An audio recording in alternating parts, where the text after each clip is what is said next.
Welcome back to Explain Cat. In this tutorial, we will know about how to use fixed constraint and the coincidence constraint in Catia assembly. For that, first of all, select Start, Mechanical Design, Assembly Design.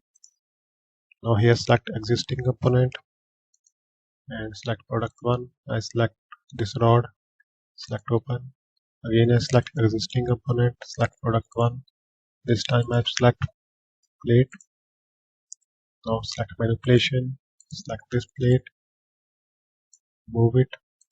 In assembly environment, we have to fix one part, so that's why I select this part and I select next component, select update. The update option is not available, it means this part is fixed.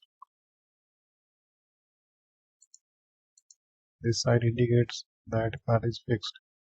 Now we have to apply constraint of this part and this part. I select this coincidence constraint, I select this part and this part.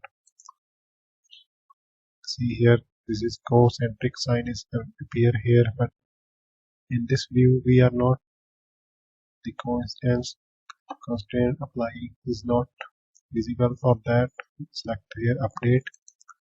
If update option is not available here, right click and add it from here, update. You can also press Ctrl plus U for update the assembly. This is today's tutorial for fixed component and the coincidence constraint. Thank you so much for watching. Please subscribe and Explain Cats.